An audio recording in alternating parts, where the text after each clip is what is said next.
एक मुर्गा जिसे अल्लाह ने बोलने की कौवत दी और उसने पूरे गांव वालों के सामने इंसानी जबान में अजान दी।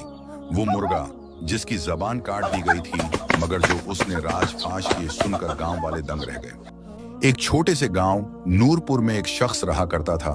नाम था करमदिन। करमदिन गांव का सबसे अमीर आदमी था।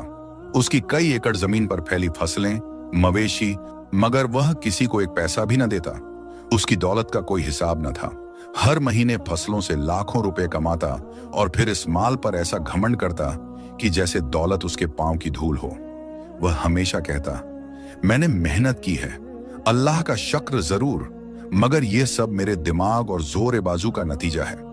गांव के गरीब लोग अगर कभी उसके दरवाजे पर कुछ मांगने आते तो वह उन्हें झिड़क देता, कहता, भिखारियों की बस्ती है यह गांव, काम करो, मेहनत करो, दौलत खुद आ जाएगी।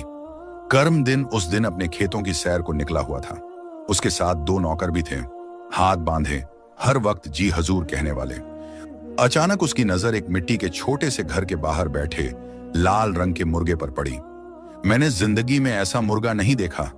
करमदिन बड़बड़ाया, फिर तुरंत अपने नौकरों से बोला, इसे पकड़ो और तुरंत हवेली ले चलो, अब यह मेरा है। नौकर तुरंत लपके और बिना कुछ सोचे मुर्गा पकड़ लिया। अभी वे वापस मुड़ने ही लगे थे कि झोंपड़ी के दरवाजे से एक ज्यादा उम्र वाली औरत कांपते कदमों से बाहर निकली। वह कांपती आवाज में चीखी, अरे रुको, वह मेरा मुर्गा है, अल्लाह का वास्ता है, वापस कर दो। करमदिन ने बूढ़ी औरत को तर्श लहजे में कहा, मुझे यह मुर्गा पसंद आ गया है और मैं इसे ले जा रहा हूं। तुम मुझे रोक नहीं सकती, तुम जानती नहीं हो कि मैं कौन हूं। बूढ़ी औरत कांपते शब्दों में बोली, बेटा, किसी की चीज नाहक लेना बहुत बड़ा गुनाह है, तुम ये जुल्म मत करो, अल्लाह सब कुछ देख रहा है। मगर करमदिन का दिल पत्थर हो चुका था। औरत जैसे ही आगे बढ़ी कि अपने हाथों से मुर्गे को वापस ले सके, करमदिन को गुस्सा आ गया। उसने न सिर्फ इनकार किया बल्कि गुस्से में आकर हाथ से बूढ़ी को जोर से धक्का दे दिया। औरत के फटे पुराने कपड़े, कमजोर शरीर और गंदे कपड़ों से करमदिन को घिन आ रही थी। धक्के से वह कमजोर बढ़िया पीछे गिरी और उसका सिर करीब पड़े एक नोकले पत्थर से जा टकराया। एक पल के लिए जैसे सन्नाटा छा गया, फिर धीरे धीरे उसके माथे से खून बहने लगा। करमदिन और उसके आदमी साखत खड़े हो गए, मगर करमदिन का दिल नहीं कांपा। उसने ठंडे लहजे में कहा, इसे उठाओ, जंगल में फेंक आओ, लोग कहेंगे बढ़िया थी, मर गई, किसी को कुछ पता नहीं चलना चाहिए। नौकर चुपचाप उसके हुक्म पर अमल करने लगे। औरत की लाश, जो एक पल पहले इंसाफ मांग रही थी, अब जंगल में बेकफन बेबस पड़ी थी। करमदिन बिना कुछ सोचे वह मुर्गा लेकर अपनी हवेली की तरफ रवाना हो गया, जैसे कुछ हुआ ही ना हो, जैसे उसने इंसानियत को नहीं, एक मच्छर को मारा हो।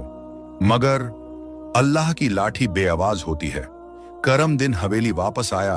उसने नौकरों से कहा, इस मुर्गे को कुछ खिला दो, कमजोर ना हो जाए। नौकरों ने आगे प्याला रखा, दाने पानी सब कुछ, मगर मुर्गा चुप था। न दाने की तरफ देखा न पानी की तरफ, बस एक कोने में बैठा रहा। करमदिन ने बेपरवाही से कहा, भूखा होगा तो खुद ही खा लेगा, छोड़ दो उसे। फिर एक पिंजरा मंगवाया और मुर्गे को उसमें बंद करवा दिया। उसके बाद खुद आलीशान हवेली के बड़े नरम बिस्तर पर जाकर सो गया। मगर अगली सुबह कुछ अजीब हुआ। सुबह का वक्त था और फज्र की अजानों का वक्त शुरू हो चुका था। गांव की मस्जिद से हल्की आवाजें आ रही थीं, लेकिन इस दिन करमदिन की नींद एक और आवाज से टूट गई। पिंजरे में कैद मुर्गे ने अजान देना शुरू कर दी थी। वह चौंक कर बिस्तर से उठा, उसके माथे पर बल आ गए। यह क्या अजियत है, यह कैसा शोर है? वह दौड़ते हुए हवेली की खिड़की के पास पहुंचा तो देखा कि वही मुर्गा अब पूरे जलाल से पिंजरे में खड़ा अजान दे रहा था। यह आवाज उसके कानों में जैसे तीर बनकर चुभ रही थी। गुस्से से पागल होकर उसने नौकरों को आवाज दी, इसे फौरन ले जाओ, कहीं दूर ले जाकर पिंजरे में बंद कर दो, सुबह आजाद कर देना, इसने मेरी नींद खराब कर दी है। नौकरों ने फौरन हुक्म पर अमल किया। करमदिन ने इत्मीनान का सांस लिया और दोबारा बिस्तर पर जाकर सो गया। मगर यह सिर्फ आगाज था। एक दिन करमदिन आम तौर पर अपनी जमीनों का मुआयना कर रहा था। आसमान पर हल्के बादल छाए हुए थे। इसी दौरान उसकी नजर खेतों के किनारे एक हियर पर पड़ी। वहां एक बूढ़ा आदमी बैठा था, सिर पर सफेद इमामा। वह लोगों से कुछ बातें कर रहा था। गांव के कुछ लोग उसके चारों ओर जमा थे। वे बड़े अदब से सुन रहे थे, फिर सिर झुकाकर चुपचाप वापस लौट रहे थे। करम दिन को यह मंजर पसंद न आया। वह गुस्से से बोला, यह कौन आ गया है मेरे गांव में बिना मेरी इजाजत के? जब वह बूढ़ा आदमी करम दिन के पास आया तो करम दिन ने रौनक से पूछा, तू कौन है? पहले तो तुझे इस गांव में नहीं देखा, और याद रख, इस गांव में आने की इजाजत भी मैं ही देता हूं। बूढ़े ने नरमी से जवाब दिया, बेटा, मैं अल्लाह का एक बंदा हूं, एक फकीर। यहां दीन की दावत देने आया हूं ताकि लोग गुमराही छोड़कर हिदायत की तरफ आएं। करम दिन के चेहरे पर तंजिया मुस्कान फैल गई। अच्छा, अब तो जैसा बूढ़ा हमें सिखाएगा। नमाज पढ़नी है या नहीं, रोजा रखना है या नहीं, यह हमारा व्यक्तिगत मसला है। तुम अपने काम से काम रखो। बूढ़े बुजुर्ग ने उसकी आंखों में देखा। वह आंखें जिनमें दौलत का घमंड, ताकत की चमक और इंसानियत की कमी थी। फिर वह आह भरकर बोले, अल्लाह के कहर से डरो बेटा। तुम्हारे पास माल है, जमीनें हैं, मगर ये सब अमानत है, तुम्हारी मालिकियत नहीं। करम दिन ने जोर से कहकहा लगाया, मेरे पास सब कुछ है, ये गरीब लोग मेरे सामने क्या हैं? यह काफिर से भरपूर बातें सुनकर वह अल्लाह वाला बुजुर्ग चुप हो गया। उसकी आंखों में एक गहरी अफसोस की लहर तैरने लगी। उसने करम दिन को आखिरी बार देखा, फिर वह पलटकर चल दिया। करम दिन ने कंधे झटके, मुंह मोड़ा और घमंड के साथ अपनी जमीनों का जायजा लेते हुए वापस हवेली की तरफ लौट गया। मगर वह जानता न था, यह सिर्फ चुपचाप लिपटी हुई बद्दुआ थी जिसका असर आने वाला था। मुर्गे को करम दिन की हवेली में आए दूसरा दिन था, मगर वह अब भी चुप था, कम से कम खाने के मामले में। नौकरों ने उसके सामने कई तरह के दाने, यहां तक कि सूखा मेवा तक रख दिया, मगर मुर्गा जैसे किसी शोक में डूबा हो, सब कुछ नजरअंदाज करता रहा। करम दिन ने हनकार भरी आवाज में कहा, यह गरीबों का मुर्गा है, इसे अमीरों का खाना हजम नहीं हो रहा। कुछ दिनों में समझ आ जाएगी इसे भी। रात आहिस्ता आहिस्ता सोने लगी, मगर अजान का वक्त आ पहुंचा। करम दिन गहरी नींद में सोया हुआ था कि अचानक उसके कानों में जोर जोर से अजान की आवाजें गूंजने लगी। अल्लाह अकबर, अल्लाह अकबर। यह वही मुर्गा था। वह किसी न किसी तरह पिंजरे से निकल आया था और अब हवेली के अंदरूनी हिस्से में था करम दिन। उसकी नींद, चैन और घमंड तीनों कांप गए। यह मुर्गा रोज मेरी नींद खराब करता है, क्या मुसीबत है? उसने गुस्से से चिल्लाते हुए नौकरों को बुलाया, जल्दी आओ, इस मकरूस को फिर से पिंजरे में बंद करो और देखो तुम इसे बंद कैसे करते हो कि रोज भाग निकलता है। यह रोज मेरी नींद खराब कर देता है, रोज अजाने देता है। नौकर, जो करम दिन का गुस्सा देखकर कांपने लगे थे, जल्दी से दौड़कर आए, मुर्गे को फिर से काबू किया और जोर जबरदस्ती पिंजरे में बंद कर दिया। वह तब तक अजान देता रहा जब तक नमाज कजा न हो गई। यह कोई आम परिंदा नहीं था, यह अब अल्लाह की तरफ से एक निशानी बन चुका था। दिन गुजरते गए, मुर्गा अब हर सुबह अजान देता था। वह अजान जो सिर्फ एक फरीजा नहीं था, बल्कि करम दिन के लिए आखिरी तंबीह था। लेकिन करम दिन का दिल पत्थर से भी सख्त हो चुका था। एक सुबह फज्र का वक्त था। अंधेरे में रोशनी की पहली किरण अब हरी ही थी कि मुर्गा फिर पूरी ताकत से अजान देने लगा। उसकी आवाज में पहले से भी ज्यादा दर्द, ताकत और इल्तिजा थी। करम दिन बिफर कर बिस्तर से उठा। अब बहुत हो चुका है, वह गुस्से में दीवाना हो चुका था। हवेली के अंदर आंगन में आया, देखा कि मुर्गा कफस से निकलकर आंगन के कोने में खड़ा अजान दे रहा था। करीब मेज पर कुछ फल रखे थे और उनके साथ एक तेज छुरी। करम दिन ने वह छुरी उठाई, पागलों की तरह मुर्गे की तरफ लपका। मुर्गा डर से चीखा, दौड़ने की कोशिश की, मगर बेसूद। नौकर आ गए, सब कुछ देख रहे थे मगर कुछ बोल न सके। सबके चेहरों पर दहशत, डर और बेबसी थी। वे जानते थे कि उनका मालिक इंसान नहीं रहा, वह अब जुल्म की तस्वीर बन चुका था। करम दिन ने मुर्गे को दबोचकर जमीन पर लिटाया। फिर उसने मुर्गे की जबान काट दी। मुर्गा तड़पने लगा, उसकी आंखों से आंसू बहने लगे। वह बेआवाज हो गया, जैसे अल्लाह की तरफ से भेजा गया पैगाम अब चुप कर दिया गया हो। जमीन पर खून फैल रहा था। करम दिन जोर जोर से हंसा। अब बस, अब न अजान होगी न नींद खराब होगी। ले जाओ इसे, बाहर फेंक दो, यह अब मेरे किसी काम का नहीं। नौकरों की आंखों में आंसू थे मगर होंठ बंद थे। उन्होंने जख्मी मुर्गे को उठाया और बाहर गांव के किनारे एक सुनसान जगह पर फेंक दिया, जैसे वह कोई कचरा हो, जैसे वह कभी किसी का साथी न रहा हो। करमदिन फातहाना अंदाज में वापस आया और अपने बिस्तर पर सो गया। अब कोई मुझे नहीं जगाएगा, अब सुकून से नींद आएगी। मगर अल्लाह खामोश नहीं होता। इस दिन जमीन ने कुछ और ही फैसला किया था। करमदिन के जुल्म की कहानी लंबी थी। कभी किसी गरीब की जमीन हड़प लेता, कभी किसी बेगुनाह को सिर्फ अपनी मर्जी के खिलाफ बोलने पर मार डालता, और कभी किसी की इज्जत को पामाल कर देता। गांव के लोग जो उसके जुल्मों के मारे डर सिहरते रहते, वे सिर्फ अल्लाह की अदालत में फरियाद किया करते थे।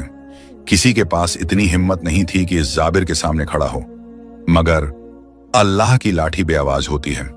इन्हीं दिनों एक दिन गांव की एक 25 साल की नेक लड़की जो कुछ वक्त के लिए बाहर गई हुई थी, वापस गांव आई। वह सीधे समीनाह बीबी की झोंपड़ी पर पहुंची, हाथ में खाने का एक छोटा सा बर्तन, मगर दरवाजा बंद था। आवाज देने पर कोई जवाब न आया। जब वह अंदर दाखिल हुई तो झोंपड़ी खाली थी, न बूढ़ी बीबी न उनका मुर्गा। लड़की परेशान हो गई। गांव आई लोगों से पूछा, अरे किसी ने समीनाह बीबी को देखा? वह कहां चली गई? कई दिनों से उनका कुछ पता नहीं। लोग भी हैरान रह गए, क्योंकि किसी ने उनके बारे में सोचा ही नहीं था। तभी एक गांव वाला सांस फूलता हुआ दौड़ता हुआ आया। उसके हाथ में कुछ था। यह जख्मी मुर्गा था, समीनाह बीबी का मुर्गा।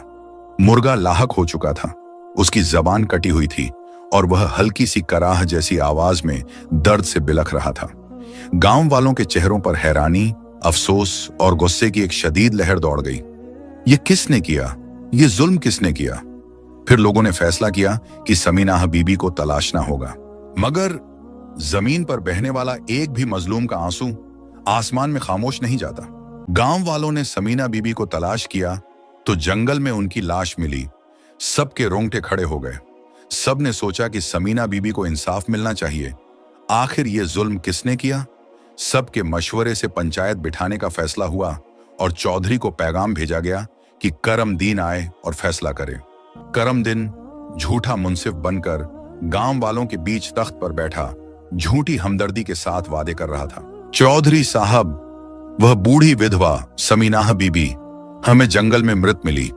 वह कौन सा दुश्मन था जिसने इस जैसी नेक औरत को मारा? आप गांव के मालिक हैं, हमें इंसाफ दिलवाइए। करमदीन, जिसका दिल अच्छी तरह जानता था कि वह खुद कातिल है, चेहरे पर नकली अफसोस लाकर बोला, मैं खुद इस मामले की जांच करवाऊंगा, कातिल को अंजाम तक पहुंचाऊंगा। मजमे में सन्नाटा छा गया। इसी दौरान एक और शख्स रोते हुए आगे बढ़ा, चौधरी साहब, मेरी बेटी, मेरी जवान खूबसूरत बेटी कई दिनों से गायब है। हर जगह देख लिया, न कोई निशान मिला, न खबर वह जिंदा है या मर गई, कुछ नहीं पता। करमदीन ने ठंडे लहजे में कहा, फिक्र न करो, मैं बहुत जल्द उसे ढूंढ निकालूंगा। मगर वह बेटी उस वक्त खुद करमदीन की हवेली में कैद थी। वह करमदीन की हवस का शिकार हो चुकी थी। वह मासूम लड़की जो सिर्फ ख्वाब देखती थी, अब अंधेरे में बंद थी। यहां नहीं, मजमे में जो जो फरियाद कर रहा था, इन सब के पीछे, पर्दे के पीछे करमदीन ही था। वह जालिम जो लोगों को उनके दुखों पर वादे दे रहा था, इन्हीं दुखों का असली जिम्मेदार था। उसके शब्दों में दौलत की चमक, लहजे में रौनक और वादों में धोखा था। मेरे पास पैसा है, ताकत है, मैं तुम लोगों को इंसाफ दिलवाऊंगा। लेकिन न वह इंसाफ देना चाहता था, न ही अल्लाह का डर उसे छूकर गुजरता था। लेकिन इसी पल एक जोरदार चीख गूंजी। सभी लोग चौंक गए। सभी की नजरें हैरान होकर उस ओर उठ गईं जहां से आवाज आ रही थी। वह मुर्गा था, वही मुर्गा जिसकी जबान करमदीन ने काटी थी, जिसे जुल्म के तरीके से हवेली से निकालकर फेंक दिया गया था। मगर अब वह मामूली मुर्गा नहीं रहा था, वह चीख रहा था। उसकी आवाज गूंजदार, ताकतवर और असामान्य थी, जैसे कोई बगल बजा रहा हो, जैसे आसमान के दरवाजे बोलने लगे हों। फिर सभी के सामने, सभी की आंखों के सामने मुर्गा इंसानी जबान में बोलने लगा। लोग दंग रह गए। मुर्गा बोला, ए लोगो, ये वही जालिम करमदीन है। इसी ने मेरी जबान काटी, इसी ने मेरी मालिकन समीनाह बीबी को कत्ल किया, इसी ने इस मासूम औरत की लाश को जंगल में फेंकवाया, इसी की हवेली में कैद हैं तुम्हारी बेटियां। जिसने तुम्हारी जमीनों पर कब्जा किया, जिसने तुम्हारे घरों को उजाड़ा, यह तुम्हें इंसाफ नहीं देगा, यह तुम्हें तबाह करेगा। और अब वक्त आ गया है कि अल्लाह इससे इंसाफ ले। मुर्गा खामोश हो गया, मगर मैदान खामोश नहीं रहा। वे लोग जिनकी बेटियां गायब थीं, उनकी आंखों में आग थी। वे लोग जिनकी जमीनें छीन ली गईं, उनके चेहरे नफरत से लाल थे। वह मां जिसका बेटा मारा गया, कांपती जबान से कहने लगी, यही कातिल है, यही है मेरा दुश्मन। करम दिन का रंग पीला पड़ गया, चेहरा पसीने में डूबा, आंखें डर से फैल गईं। वह हड़बड़ी में उठ खड़ा हुआ और चिल्लाते हुए बोला, यह सब बकवास है, एक मुर्गा कैसे बोल सकता है? लेकिन अंदर से उसका वजूद कांप चुका था, उसका घमंड अब हार चुका था। फौरन अपनी गाड़ी मंगवाई और हवेली की तरफ दौड़ पड़ा। पीछे लोग चिल्ला रहे थे, पुकार रहे थे, रुक जा करम दिन, अब अल्लाह ने तुझे बेनकाब कर दिया है। मगर वह दौड़ रहा था इस जुर्म से नहीं, बल्कि उस सच्चाई से जिसे वह जिंदगी भर नकारता रहा। गांव वालों ने फैसला किया, अब न कोई अपना दुख उसके सामने बताएगा, न उसकी चौधराहट मानेगा। अब उसे अल्लाह की अदालत में खड़ा किया जाएगा। और करम दिन जब वह हवेली पहुंचा तो उसका दिल बेचैनी से धड़क रहा था। एक मुर्गा इंसानी जबान में कैसे बोल सकता है? यह कैसे मुमकिन है? वह भूल चुका था, जिस रब ने मिट्टी से इंसान को बोलने वाला बनाया, वह मुर्गा भी सच का पैगाम देने वाला बना सकता है। अगली सुबह जब सूरज उगने लगा, गांव वाले अपने कामों में लगे थे, मगर अचानक एक डराने वाली खबर ने सबको सन्न कर दिया। कर्म दिन, वही कर्म दिन जो रात को हवेली में अपने नरम बिस्तर पर सो रहा था, अब गांव के बीचों बीच चौराहे पर मृत पड़ा था। कोई नहीं जानता था वह वहां कैसे पहुंचा, मगर जो कुछ सबने देखा उसने सबके रोंगटे खड़े कर दिए। उसकी लाश पर सांप रेंग रहे थे, लंबे, खौफनाक, सरसराते सांप, जैसे वह अल्लाह के गजब और गजब की निशानी बनकर आए हों। उसके चेहरे पर दर्द के निशान थे, आंखें डर से फैली हुई और शरीर से ऐसी बदबू आ रही थी जैसे वह कई दिनों की सड़ी लाश हो। लोगों ने चेहरे फेर लिए, कुछ ने आंखें बंद कर लीं, कुछ तौबा करते हुए पीछे हट गए। ये मंजर किसी भी जालिम के लिए कयामत से कम न था। बस उसके कुछ नौकर थे जिन्होंने बड़ी मुश्किल से एक गड्ढा खोदा और इस बदनसीब को उसमें दफन कर दिया। न कफन, न जनाजा, न कोई दुआ। वह शख्स जो खुद को सबसे ऊपर समझता था, अब एक आबरत का निशान बन चुका था। और इस तरह करम दिन की कहानी खत्म हुई, लेकिन उसकी आबरत गांव के हर दर और दीवार पर लिख दी गई। लोग अब अपने बच्चों को सुनाते, देखो घमंड का अंजाम कैसा होता है, किसी के साथ जुल्म करोगे तो अल्लाह जरूर इंसाफ करेगा। यह कहानी हमें सिखाती है कि इंसान का माल व दौलत कभी उसके काम नहीं आता, चाहे कितनी ही दौलत क्यों ना हो, और हमेशा अल्लाह से डरते रहना चाहिए। अगर अल्लाह ने किसी को दौलत दी है तो वह उसकी आजमाइश ही है। अगर आपको आज की हमारी ये सबक आमोज कहानी पसंद आई हो तो चैनल को सब्सक्राइब करें। कमेंट में जरूर बताएं कि आपको हमारी ये कहानी कैसी लगी।